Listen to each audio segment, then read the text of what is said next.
Hello, hello. My name is Fables Folly. Welcome to Wiki Wasteland. This is episode 3 of the Wyatt Earp series. We talked about his come up in life. We talked about the Corral gunfight. And now we're going to talk about his life after Tombstone and all the way up to his death. This will be the final episode of this Wyatt Earp series. We might get into another one later about some other events, specific events that happened, but who knows? That'll be much later. Because I've got some articles lined up that we're going to talk about. And we're going to get out of the Old West stuff for a little while. We're going to get into some software. We're going to get into some history of places and all kinds of stuff, man. We're not just going to stick with, like, history. We're going to stick with anything and everything.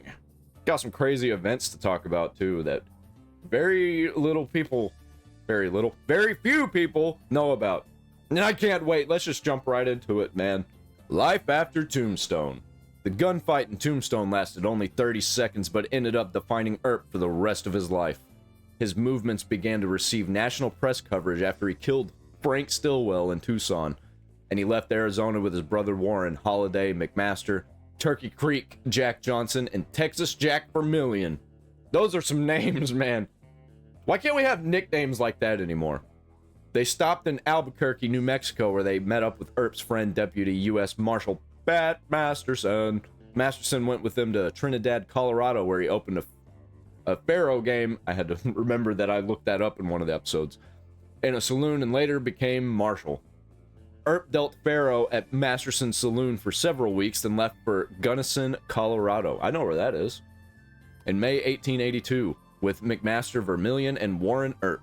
The Earps and Texas Jack set up camp on the outskirts of Gunnison, where they remained quietly at first, rarely going into town for supplies. They reportedly pulled a gold brick scam in Gunnison on a German visitor named Richie by trying to sell him gold-painted rocks for $2,000. Oh, damn. That's quite a scam. Earp and Holiday had a serious disagreement when Holiday accused him of becoming a damn Jew boy, and they parted ways in Albuquerque. Holiday and Earp met again in June 1882 in Gunnison after Earp intervened to keep his friend from being arrested on murder charges, which they all had pending against them for killing Frank Stillwell in Tucson. Earp saw Holiday for a final time in the late winter of 1886, where they met in the lobby of the Windsor Hotel. I've heard of that.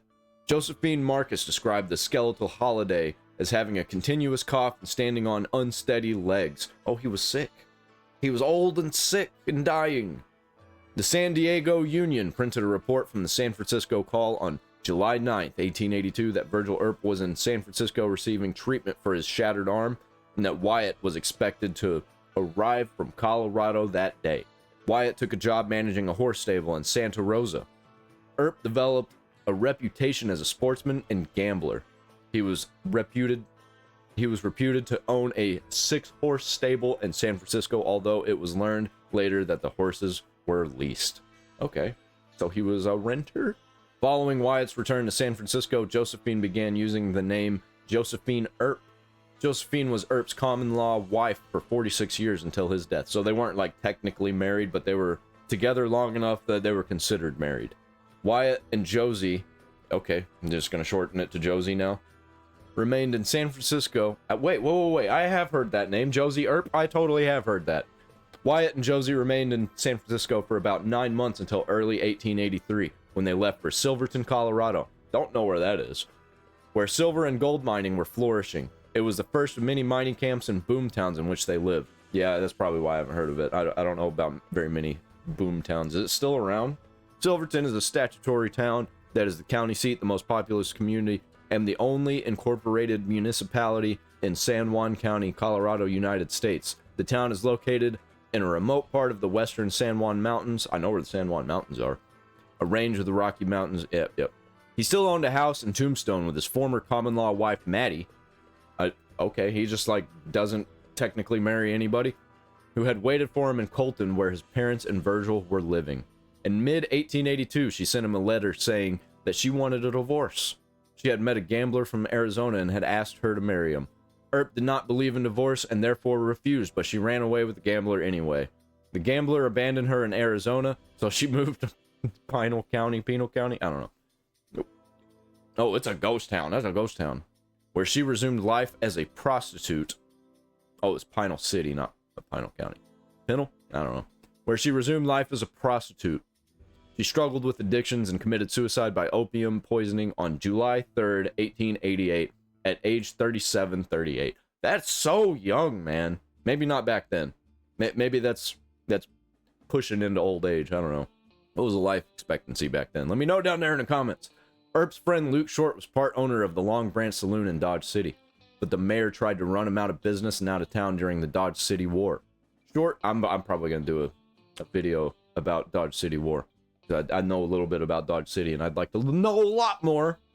Short appealed to Masterson, and Masterson contacted Earp on May 31st, 1883. Earp and Josephine went with Masterson, Johnny Millsap, Shotgun John Collins, Texas Jack Vermillion, and Johnny Green to Dodge City to help Short, and they were sworn in as deputies by Constable Dave Morrow. Governor George W. Glick, that's a last name. These people's names are crazy. 1800s was a weird time, man. Arranged a 10-day cooling off period to allow Short... I'm guaranteed there's people still with that last name. 10-day cooling off period to allow Short to sell the saloon, but Short, Earp, and the others refused to compromise, seeking to avoid a confrontation with the deputized gunmen, and under pressure from Governor Glick and the Santa Fe Railroad, which conducted a lot of business in Dodge. The mayor and city council backed down. They allowed the gambling halls, dance halls, and saloons to reopen, including the Long Branch, and the so-called Dodge City War ended without a shot being fired. That's crazy. That's crazy.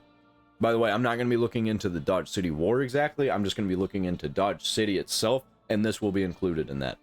Idaho mining venture. Earp arrived in Eagle City, Idaho in 1884 along with Josephine, his brothers Warren and James's wife Bessie. That's a cow's name. Did he marry a cow? Eagle City was another new boomtown growing from the discovery of gold, silver, and lead in the French Coeur d'Alene area. Sure. Let me know how correct that is. It is now a ghost town in Shoshone County, Idaho. I know how to pronounce that. I know about the Shoshone tribe. Earp joined the crowd looking for gold in the Murray Eagle mining district. By the way, I am going to get into Native American tribes at some point. And they paid $2,250 for a 50 feet, 15 meter. I'm Southern, so I say foot whenever it's multiple feet for some reason. I don't know.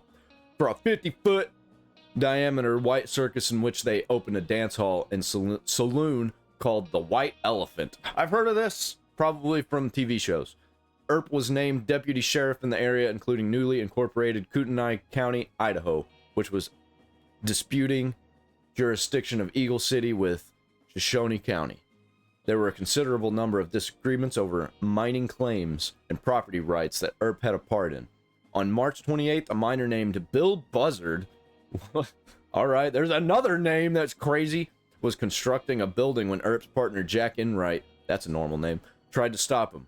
Enright claimed that the building was on part of his property, and the two men began to argue. Buzzard fired several shots. Dude, everybody's just firing shots for basically nothing at Enright with his Winchester. Then allies of both sides took defensive positions behind snowbanks and began shooting at one another. Earp and his brother James stepped in the middle of the fray and helped peacefully resolve the dispute before anyone was seriously hurt. Good. Good. Nobody was hurt. We like to see that.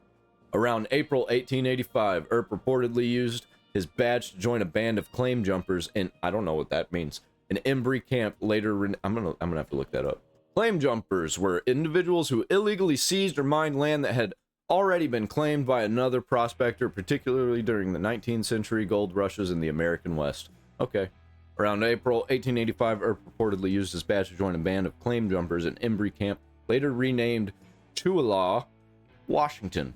Sure. Is that how you pronounce that?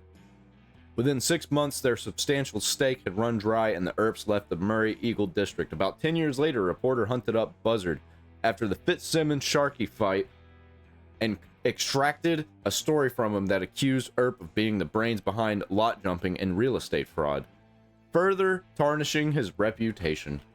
California. The Coeur d'Alene, I don't know. Coeur d'Alene mining venture died out by 1887, so Earp and Josephine went to San Diego, California, where the railroad was about to arrive and a real estate boom was underway. They stayed for about 4 years, living most of the time in the Brooklyn Hotel.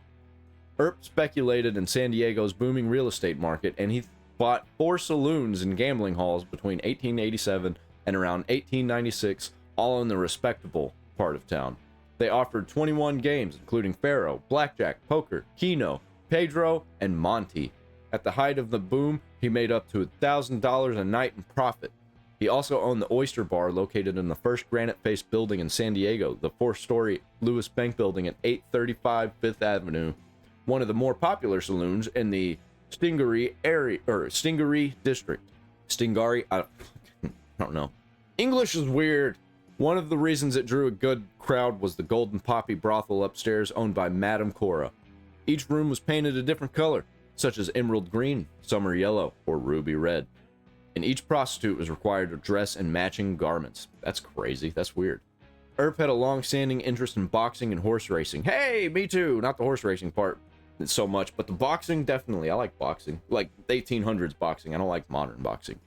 And he refereed boxing matches in San Diego, Tijuana, and San Bernardino? Yeah, that's how you pronounce that. I didn't know there was an R in it. I didn't know Tijuana was actually a thing back then. Was it like, I need to look up Tijuana in the 1800s, apparently. In the 1887 San Diego City Directory, he was listed as a capitalist or gambler. He won a racehorse named Otto Rex. That's cool fuck name for a horse. In a card game, and began investing in racehorses. And he also judged prize fights on both sides of the border. He was one of the judges at the county fair horse races held in Escondido, California. Why can't you just have normal names?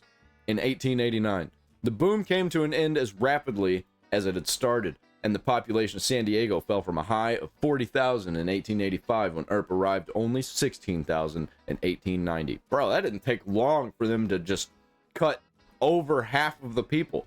The Earps moved back to San Francisco in 1891 so that Josephine could be closer. Dude, I feel like the Earps really contributed to San Francisco being garbage today. It was a domino effect. And San Francisco was really cool for a little while when Full House was out. And was it really? Or was it just propaganda? The Earps moved back to San Francisco in 1891 so that Josephine could be closer to half-sister Henrietta's family. And Earp developed a reputation as a sportsman and a gambler. He held on to it. Oh, wait. No, I'll just reread it. He held on to his San Diego properties, but when their value fell, he could not pay the taxes, was forced to sell the lots. He continued to race horses, but he could no longer afford to own them by 1896. So he raced them on behalf of the owner of a horse stable in Santa Rosa, which he managed. In Santa Rosa, Earp personally competed in and won a harness race. From 1891 to 1897, the couple lived in at least 4 different locations in the city. 145 Ellis Street, 720 McAllister Street, 514A 7th Avenue, and 1004 Golden Gate Avenue. It's crazy that I guess they found pieces of paper that had his name on it that said his address. That's how they know that. I don't know. Logbooks for the cities? Sure. Later relationship with Josephine. Josephine wrote in her memoir that she and Earp were married in 1892 by the captain of multimillionaire Lucky Baldwin's yacht off the California coast. Raymond Nez wrote that his grandparents witnessed their marriage, but no public record has been found for the marriage. Baldwin was a horse breeder and racer who also owned the Santa Anita racetrack in Los Angeles, which Earp frequented. What was this? Okay, I had to make sure that it was not a thing still. That would be really cool if it was still a thing. Earp's relationship with Josephine was tempestuous at times. She gambled to excess, and he had adulterous affairs. How about that? What a degenerate. He knew that she preferred being called Josephine and detested Sadie, but he had a mischievous sense of humor and began calling her Sadie early in their relationship. Earp's good friends in the Welsh family did not appreciate Josephine's gambling habits, and they noted that she received an allowance from her half-sister Rebecca and gambled it away, often leaving her husband hungry. Why? Why do people get so addicted to gambling? It's crazy. In the 1920s, Earp gave Josephine signed legal papers and filing fees to claim for an oil lease in Kern County, California. Ooh, oil all the way back then. I guess that was really what started like the oil boom around there. She gambled away the filing fees and lied to him about what happened to the lease, which later turned out to be valuable.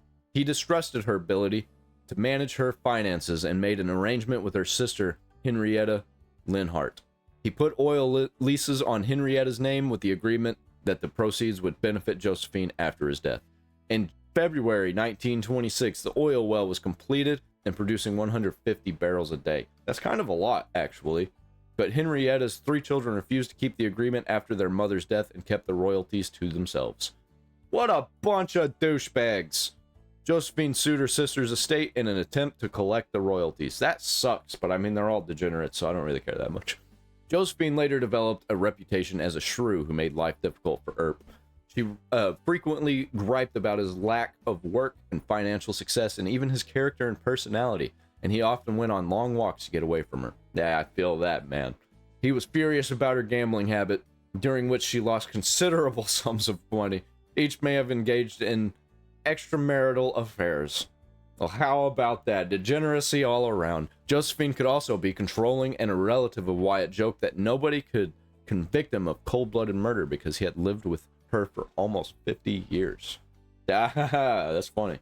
So if he would have killed her, it would have been like, well, justified. Fitzsimmons-Sharkey fight. Earp was a last-minute choice as referee for a boxing match on December 2nd, 1896, which the promoters billed as the heavyweight championship of the world. When Bob Fitzsimmons was set to fight Tom Sharkey at the Mechanics Pavilion in San Francisco. Earp had refereed 30 or so matches in earlier days, though not under the Marquess of Queensberry rules, but under the, I don't know how to pronounce that, so I've pronounced that wrong. Too bad! But under the older and more liberal London prize ring rules. The fight may have been the most anticipated fight on American soil that year. Fitzsimmons was favored to win, and the public and even civic officials placed bets on the outcome. Fitzsimmons dominated Sharkey throughout the fight, and he hit Sharkey with his famed solar plexus punch. That's not good. What is that, right in the chest? In the 8th round, an uppercut under the heart. Oh, okay, yeah, that's where, okay. That could render a man temporarily helpless. Then at Fitzsimmons' next punch, Sharkey dropped, clutched his groin, and rolled on the canvas screaming foul. Earp stopped the bout, ruling that Fitzsimmons had hit Sharkey below the belt, but no one seemed to have witnessed the punch. Earp awarded the fight to Sharkey, whom attendants carried out limp as a rag. The 15,000 fans in attendance greeted his decision with loud boos and catcalls. It was widely believed that no foul had occurred and that Earp had bet on Sharkey. That's probably what happened. Several doctors verified afterward that Sharkey had been hit hard below the belt, but the public had bet heavily on Fitzsimmons and was livid at the outcome. Of course they were. Yeah, don't gamble on fights that could obviously be fixed. Fitzsimmons went to court to overturn Earp's decision, and newspaper accounts and testimony over the next 2 weeks revealed a conspiracy among the boxing promoters to fix the fight's outcome. Newspapers across the United States republished the stories from the San Francisco papers and looked for local angles. On December 14, 1896, the San Francisco Call quoted a story from the New York Journal by Alfred H. Lewis, who accused the Earp brothers of being stage robbers, and Earp was parodied in editorial caricatures by newspapers across the country. Stories about the fight and Earp's contested decision were distributed nationwide to a public that knew little of Wyatt Earp prior to that time. On December 17th, Judge Sanderson finally ruled that prize fighting was illegal in San Francisco and the courts would not determine who the winner was. Sharkey retained the purse, but the decision provided no vindication for Earp. Until the fight, Earp had been a minor figure known regionally in California and Arizona. Afterward, his name was known from coast to coast. Yeah, he became super famous, man. He's one of the most famous of all of the old Western people. The boxing match left a smear on his public character that followed him until after he died. 8 years later, Dr. B. Brooks Lee was accused of treating Sharkey to make it appear that he had been fouled by Fitzsimmons, and Lee admitted that it was true. I fixed Sharkey up to look as if he had been fouled, he confessed. I got $1,000 for my part in the affair. Hey, man. I mean, back then, money was worth a lot more than it is now. Klondike Gold Rush. While in Yuma, Wyatt heard of the gold rush in the Alaska Yukon. On August 5th, 1897, Wyatt and Sadie left for San Francisco. Earp was reported. I wish this article would have actually had a timeline set instead of these events one after the other that kind of don't fit in a timeline, because above we were talking about the 1920s and shit. Earp was reported to have secured the backing of a syndicate of sporting men to open a gambling house there. They intended to catch a ship to Alaska, but their departure was delayed for 7 weeks when Wyatt fell while getting off the Market Street streetcar and bruised or broke his hip. That's not good. Sadie got pregnant too, and she thought she could persuade Earp from heading to Alaska. He was in agreement, but Sadie, who was 37, miscarried soon after. Probably because she was on drugs. They finally boarded the steamship Rosalie. Hey, I know about the Rosalie. I don't know how I know about the Rosalie, but I know about it from something, probably a video game or a movie or a show or something. On September 21st, 1897, they arrived in Dawson in the Yukon on late September, where Wyatt planned to open a faro game. Wyatt and Josephine spent only a month in Dawson. When they returned north, Wyatt was offered a job as the marshal in Wrangell, Alaska, but he served for only 10 days. Sadie learned she was pregnant again, and they returned to San Francisco on October 11th aboard the steamship City of Seattle. But Sadie miscarried again, probably because she was on drugs.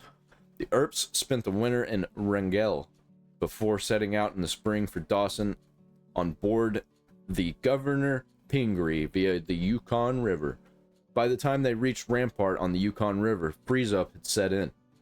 The Earps rented a cabin from Rex Beach for $100 a month and spent the winter of 1898-1899 there. In 1898, they got as far as Rampart before the Yukon River froze in place for the winter. Rampart was a friendly place, but far from the real action. They left with the spring thaw and headed for St. Michael on the Norton Sound, a major gateway to the Alaskan interior via the Yukon River. Wyatt managed a small store during the spring of 1899, selling beer and cigars for the Alaska Commercial Company. What is that? Grocery and retail company which operates stores in rural Alaska beginning in the early period of Alaska's ownership by the United States into the present. From 1901 to 1992, it was known as Northern Commercial Company. Okay. But Wyatt's friend Tex Rickard sent him a number of letters belittling Wyatt's steady but small income in St. Michael as chicken feed and persuaded him to relocate to Nome. At the time of Earp's arrival, Nome was 2 blocks wide and 5 miles long. The best accommodation Wyatt and Sadie could find was a wooden shack a few minutes from the main street, only slightly better than a tent. That's crazy. The river was an open sewer. That's even crazier. Disgusting. Holy shit. Typhoid, dysentery, and pneumonia were common. You don't say! In September, Earp and partner Charles E. Hoxie built the Dexter Saloon in Nome, the city's first 2-story wooden building and its largest and most luxurious saloon. The second floor had 12 club rooms, decorated with fine mirrors, thick carpets, draperies, and sideboards. Trading on Earp's name, the Dexter was a success. It was used for a variety of purposes because it was so large. 70 by 30 feet, with 12 feet ceilings. That's big. That's very big. Earp used the club rooms upstairs as a brothel, another fact that Sadie worked hard to see omitted from stories about him. Sadie justified the services upstairs because the Dexter was a better class saloon and served an important civic purpose. Okay. The Dexter drew anyone famous who visited Nome. Of course it did. Famous people are fucking degenerates. Wyatt rubbed elbows with future novelist Rex Beach, writer Jack London. Hey, I know about Jack London. Playwright Wilson Misner, never heard of that person, and boxing promoter Tex Rickard, with whom Earp developed a long-lasting relationship. Rickard was a partner in the Northern Saloon and Gambling House in Nome. Both the Dexter and the Northern Saloon competed for business with more than 60 other saloons in town, serving an estimated 20,000 residents. Wyatt told others he made his money by mining the miners.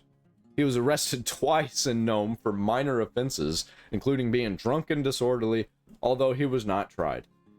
Most members of law enforcement were corrupt or paid no-shows. Right on, right on. In November 1899, Earp left Alaska on the 258-foot iron steamer Cleveland. Cleveland steamer! Haha! So I guess that's where this comes from, Cleveland steamer. The ship was infested with lice and was struck by a storm on the Bering Sea, making for a difficult trip. It took 9 days to reach Seattle, Washington. On July 6, 1900, Wyatt's brother Warren was shot and killed in a saloon in Wilcox, Arizona. That sucks. That sucks. Wyatt learned about his death soon after and although some modern researchers believe he went to Arizona to avenge his brother's death, the distance and time required to make the trip made it unlikely, and no contemporary evidence has been found to support that theory. In 2018, archivists at the Alaska State Library digitized a collection of documents relating to Earp's arrival and stay in Alaska. Saloon ownership and gambling. Earp arrived in Seattle with a plan to open a saloon and gambling room. On November 25th, 1899, the Seattle Star described him as a man of great reputation among the toughs and criminals, inasmuch as he formerly walked the streets of a rough frontier mining town with big pistols stuck on his belt, spurs on his boots, and a devil-may-care expression upon his official face. The Seattle Daily Times was less full of praise, announcing in a very small article that he had a reputation in Arizona as a bad man. Very, very bad man. Like John Cena, he's a bad man. Which in that era was synonymous with villain and desperado. He faced considerable opposition to his plan from John Considine, who controlled all 3 gaming operations in town. Although gambling was illegal, Considine had worked out an agreement with police chief C.S. Reed. Of course, the corruption all around. Earp partnered with an established local gambler named Thomas Hart. Okay, that's a name. And they opened the Union Club Saloon and gambling operation in Seattle's Pioneer Square. The Seattle Star noted 2 weeks later that Earp's saloon was developing a large following. Considine unsuccessfully tried to intimidate Earp, but his saloon continued to prosper. After the city failed to act on March 23, 1900, the Washington State Attorney General filed charges against several gamblers, including Earp and his partner. The club's furnishings were confiscated and burned. The Earps returned briefly to San Francisco in April 1900, but soon returned to Seattle. Newspapers in Seattle and San Francisco falsely reported on Wyatt's wealth, which prompted a stampede to Nome to seek similar riches. Nome was advertised as an exotic summer destination, and 4 ships a day left Seattle with passengers infected with gold fever. That's not good. What is gold fever, actually? Maybe it is good. Maybe that just means they really like gold. Let me check. Oh, gold. It just means gold rush. Okay. I thought that was an actual disease. Well, it kind of is, I guess. Because you're obsessed with money. I would argue that's a disease. On June 14th, 1900, Wyatt and Sadie boarded the steamer SS Alliance in Seattle, bound for Nome. They brought many luxurious accessories with them to decorate the Dexter. Within weeks, Nome had grown a city of over 20,000. Grown to a city of over 20,000. In 1900, the major business there was not mining, but gambling and saloon trade. There were 100 saloons and gambling houses with an occasional restaurant. Losses of $10,000 per hand in poker were not extraordinary. Prize fighting became the sport of choice, and Wyatt's income soared with side bets. He often refereed bouts himself at the Dexter. There was this passenger steamship Alliance approaching the dock in Marshfield, Oregon. Oh, that's an actual photograph. She carried passengers and freight along the west coast of North America to Alaska and back until about 1910. In November 1901, at age 40, Sadie got pregnant again, and she and Wyatt decided to leave Alaska. They sold their interest in the Dexter to their partner, Charlie Hoxie. Wyatt and Sadie left Alaska on board the SS Roanoke and arrived in L.A., Los Angeles, at the Hollenbeck Hotel on December 13th, 1901. How big was L.A. back then? They had an estimated $80,000, equivalent to $3 million in 2024, a relative fortune. That's quite a lot of money. That's way more money than I've ever seen in my entire life. $80,000 also. Sadie miscarried and lost a baby. You don't say. 3 months, what is that? Is that just 2? Is that still mentioning the ones above, or is this the 3rd one that she miscarried? 3 months later, in February 1902, they arrived in Tonopah, Nevada. Nevada? I'm gonna say Nevada, because I think everybody in Nevada says Nevada. Known as the Queen of the Silver Camps. Literally, I think every time I say Nevada, I say Nevada and Nevada. Just so I could get both of them out. Where silver and gold had been discovered in 1900... Oh, wait. Known as the Queen of the Silver Camps. Where silver and gold had been discovered in 1900 when they arrived, they had to endure a 2-week blizzard. That's a long time to have a blizzard. They soon learned unemployment was high, and many residents had already moved on. Wyatt and Josie persevered And within a few months, he and Al Martin, I almost read that as AI. AI Martin. Al Martin opened the Northern Saloon. Earp hauled ore and supplies for the Tonopah Mining Company to the Carson and Colorado Railroad. I'm going to do a video on that probably too. Eventually. Maybe in the next 5 years. I don't know. To the Carson and Colorado Railroad depots at Sodaville and Candelaria? I don't know. He was briefly appointed Deputy U.S. Marshal in Tonopah under Marshal J.F. Emmett, but his duties were limited to serving papers to defendants in federal court cases. Wyatt Earp's Northern Saloon, Tonopah, Nevada, 1980. The man in the center is believed to be Wyatt Earp. The woman on the left is often identified as Josephine Earp. Let's make that bigger. Okay. So is that Wyatt Earp right there with the mustache? And then this would be Josephine. This is a high quality picture, man. This has got to be enhanced with AI or something. Disappointed with future prospects in Tonopah, they sold their interests in summer 1903. They prospected in the desert around Silver Peak, Esmeralda County, and wintered in Los Angeles. I mean, that's a good place to winter, I guess. It's not going to be cold. They staked 3 claims in the Palmetto Mountains, but never found anything of value. They visited his brother Virgil and his wife in 1905 in Goldfield, Nevada, where Virgil had become an Esmeralda County sheriff. Okay, deputy sheriff. Had become. Nice typo. Tex Ricard was also already there and had opened a second Northern Saloon. He briefly hired Wyatt as a pit boss. Wyatt also staked mining claims just outside Death Valley and elsewhere in the Mojave Desert. I know a little bit about the Mojave Desert because of Fallout New Vegas. In 1906, he discovered several deposits of gold and copper in the Whipple Mountains near the Sonoran Desert town of Vidal, I think it's Vidal, California. Vidal? I don't know. Vidal. On the Colorado River, and filed more than 100 mining claims. His saloon, oil, and copper mining interests produced some income, not outcome, it's opposite, for a period. While in Los Angeles, they lived in at least 9 small LA rentals as early as 1885 and as late as 1929, mostly during the summer. I can't believe Wyatt Earp was around for World War I. Life in Los Angeles. In 1910, when he was 62. He was 62 in 1910? The LA Police Department hired Wyatt and former LA detective Arthur Moore King at $10 per day to carry out various tasks outside the law, such as retrieving criminals from Mexico, which he did very capably. This led to Wyatt's final armed confrontation. In October 1910, he was asked by former LA Police Commissioner H.L. Lewis to head up a posse to protect surveyors of the American Trona Company. They were attempting to wrest control of mining claims for vast deposits of potash. What is potash? Includes mined and manufactured salts that contain potassium in water-soluble form. Okay. On the edge of Searles Lake that were held in receivership by the foreclosed California Trona Company. Wyatt and the group he guarded were considered claim jumpers and were confronted by armed representatives of the other company. King wrote, "It was the nerviest thing he had ever seen. With guns pulled, Wyatt came out of his tent with a Winchester rifle, firing a round at the feet of federal receiver Stafford W. Austin. Back off or I'll blow you apart, or my name is not Wyatt Earp." The owners summoned the U.S. Marshal, who arrested Earp and 27 others, serving them with a summons for contempt of court, sending them home. Earp's actions did not resolve the dispute, which eventually escalated into the potash wars of the Mojave Desert. I didn't know that was a thing.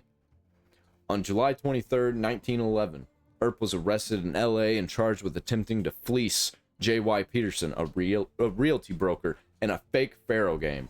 Since money had not changed hands, the charge against Earp was reduced to vagrancy and he was released on $500 bail. The dude was a multi-millionaire. That was nothing, man. The Earps bought a small cottage in Vidal, the only home they ever owned, beginning in 1911 until Wyatt's health began to fail in 1928. Wyatt and Sadie Earp summered in Los Angeles and spent the rest of the year in the desert working their claims. The Happy Days mine was located in the Whipple Mountains a few miles north of Vidal. Wyatt had some modest success with the Happy Days gold mine, and they lived in the slim proceeds of income from that and oil wells in Oakland and Kern County. Wyatt and Josephine Earp in their mining camp near Vidal, California. This is the only confirmed picture of the two of them together. Okay. And he looks old. And she doesn't really look that old.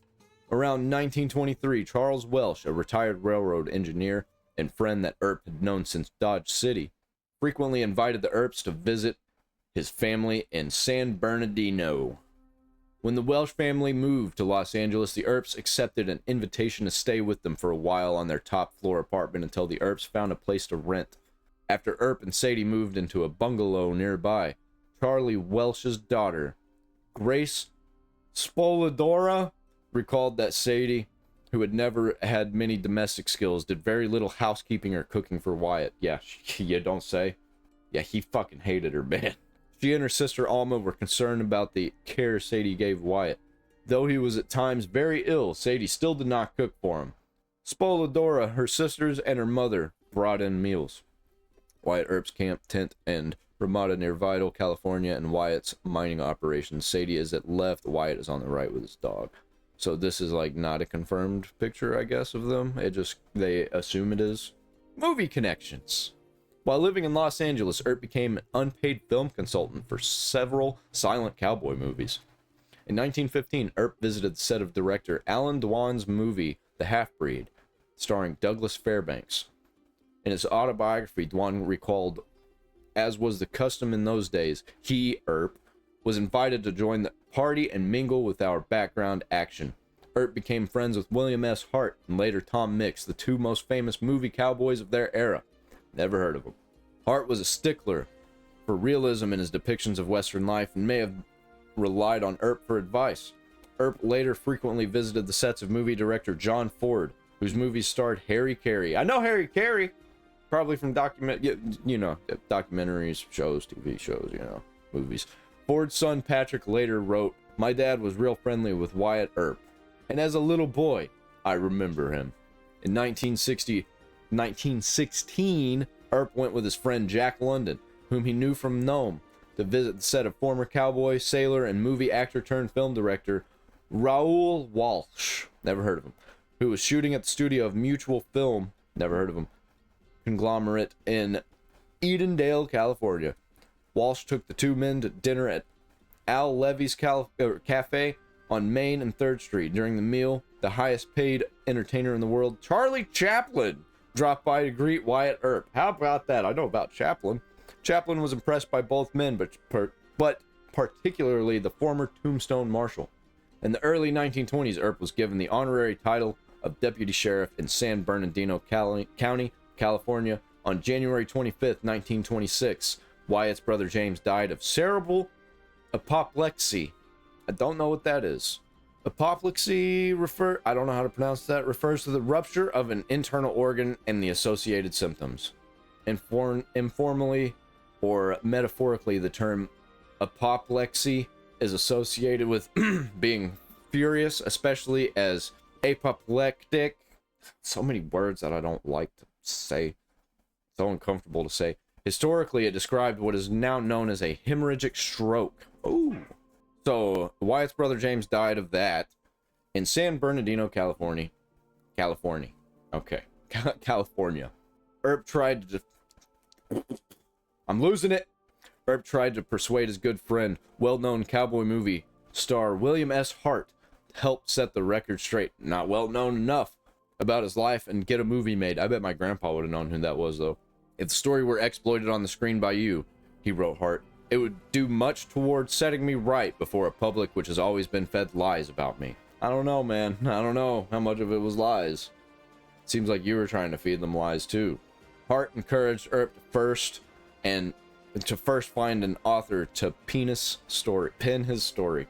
In 1925, Earp began to collaborate on a biography with his friend and former mining engineer John Flood to get his story told in a way that he approved. Flood volunteered his time and attempted to write an authorized biography of Earp's life, based on Earp's recollections. Yeah, I wonder how much of that was true. The two men sat together every Sunday in the kitchen of Earp's modest rented bungalow. While Wyatt sipped a drink and smoked a cigar, they tried to tell Earp's story, but Josephine was always present. So yeah, it was lies. She often interrupted and insisted, "You can't write that. It needs to be clean." She also demanded that they add more pep to the manuscript, which in her mind meant including the word crack in all capitals. In the chapter about the shootout, the manuscript includes 109 uses of crack. She thought Earp needed to be shown as a hero, and the manuscript includes a chapter titled Conflagration. I've never heard of that word, in which Earp saves 2 women, one a cripple, from a tombstone fire. Is that true? That's not true. None of this is true. If one thing is untrue, it's all untrue. Spolodora, as a teenager, had visited the Earps many times near her family home in Needles, California, and she sometimes went to San Diego with them. In an interview with the San Bernardino Historical Society in 1990, she attributed the highly exaggerated stories about Wyatt Earp to Josephine. Josephine would always interfere whenever Wyatt would talk with Stuart Lake. She always interfered. She wanted him to look like a church-going saint and blow things up. Wyatt didn't want that at all. Flood's writing was stilted, corny, and one-dimensional, and the manuscript, completed sometime in early 1926, never found a publisher. Good! In February 1927, editor Ann Johnston of Bob's Merrill wrote back and was highly critical of the stilted, florid, and diffuse writing. She wrote, "Now one forgets what it's all about, and the clutter of unimportant details that impedes its pace, and the pompous manner of its telling." Hart tried to help. In February 1926, he wrote the Saturday Evening Post and encouraged them to publish Flood's biography so that the rising generation may know the real from the unreal. But Flood was a horrendous writer, and publisher after publisher rejected the manuscript. Several copies were made and sold in 1981, and the original carbon copy of the typed manuscript found among Josephine Earp's papers was given by Glenn Boyer to the Ford County Historical Society. Yeah. Wyatt Earp was the last surviving Earp brother and the last surviving participant of the gunfight at the OK Corral when he died at home in the Earp's small rented bungalow at 4004 West 17th Street in Los Angeles of chronic cystitis. What is that? So many diseases. It's an infection that affects a part of the urinary tract. Lower urinary tract infections may involve. So he died of a penis infection. Okay. On January 13th, 1929, at the age of 80. He lived a very long time for back then, man. The LA Times reported that he had been ill with liver disease for 3 years. His brother Newton had died almost a month prior on December 18th, 1928. Wyatt was survived by Josephine and sister Adelia Earp Edwards. Adelia? I don't know. I think it's Adelia. He had no children. Charlie Welsh's daughter Grace Spolodora and his daughter-in-law Alma were the only witnesses to Wyatt's cremation. Josephine was apparently too grief-stricken to assist. Yeah, whatever. I don't like Josephine. I do not. I don't think she was a good person at all.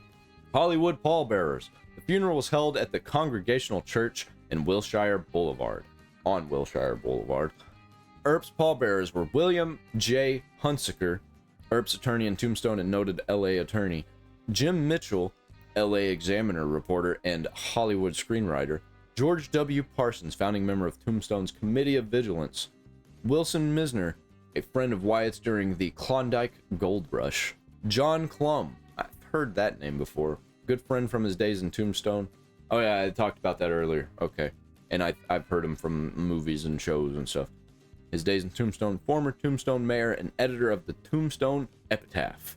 William S. Hart, good friend and Western actor and silent film star. And Tom Mix, friend and Western film star. Mitchell wrote Wyatt's local obituary. The newspapers reported that Tom Mix cried during his friend's service. When Josephine did not attend Wyatt's funeral, Grace Spolodora was furious. She didn't go to his funeral even. She wasn't that upset. She was peculiar. I don't think she was that devastated when he died. Probably not. She probably barely cared. Privately buried. Josephine, who was Jewish, had Earp's body cremated and secretly buried his remains in the Marcus family plot at the Hills of Eternity Memorial Park, a Jewish cemetery in Colma, California. When she died in 1944, her body was buried alongside his ashes. She lived for a long time, man. It was like, when did World War II start? 1942? She had purchased a small white marble headstone, which was stolen shortly after her death in 1944. It was discovered in a backyard in Fresno, California. A second flat granite headstone was also stolen. In 1957, the Tombstone Restoration Commission looked for Wyatt's ashes with the intention of having them relocated to Tombstone. They contacted family members seeking permission and the location of his ashes, but no one could or would tell them where they were buried, not even his closest living relative, George Earp. Arthur King, a deputy to Earp from 1910 to 1912, finally revealed that Josephine had buried Wyatt's ashes in Colma, California. The Marcus family kept the location secret to avoid hordes of visitors from trampling the site. Tombstone Commission decided it would not seek to relocate Earp's remains. His and Josie's gravesite is the most visited resting place in the Jewish cemetery. On July 7th, 1957, grave robbers dug 5 feet into the Earp's grave in an apparent attempt to steal the urn containing his ashes. Unable to find his cremains, they stole the 500-pound gravestone. Actor Hugh O'Brien, who was playing Earp, and I know who this is. Yeah. The Life and Legend of Wyatt Earp. Yeah, man. I know about that. He was playing Earp in the 1955-1961 television series. My grandpa used to watch this. The Life and Legend of Wyatt Earp offered a reward for the stone's return. It was located for sale in a flea market. Damn. Cemetery officials reset the stone flush in concrete, but it was stolen again. Actor Kevin Costner, who played Earp in the 1994 movie Wyatt Earp. I've seen this movie. I love Kevin Costner. Yeah, he's awesome. Offered to buy a new, larger stone, but the Marcus family thought his offer was self-serving and declined. I think I'm gonna have to go get that movie now. I kind of want to watch it. My grandpa used to love this movie too. Descendants of Josie's half-sister Rebecca allowed a Southern California group in 1998 to 99 to erect the stone currently in place. The earlier stone is on display in the Colma Historical Museum. Wyatt Earp's reputation. Wyatt Earp's fame and reputation has varied throughout the years. Among his peers near the time of his death, Earp was respected. Earp was often the target of negative newspaper stories that disregarded his and his brother's reputations. As media accounts of his life have changed over the years, public perception of his life has also varied. I think now he's just a pop culture legend. You know, he was kind of a terrible person, but who isn't? You know, who's not a terrible person? That's where we're gonna end it, man. There's no more. That's it. That's the whole article. We finished the first series on this channel. Congratulations to me, I guess. Leave a comment down below. Tell me what you think. Give me some pointers. How can I make this better? Do you like me? Do you think I'm cool? Let me know some articles that would be cool. It doesn't have to be Old West stuff. It could be anything. Let me know some articles that would be interesting for me to talk about. Something you think that I might like. And that's the end of this series. I'll see you in the next one.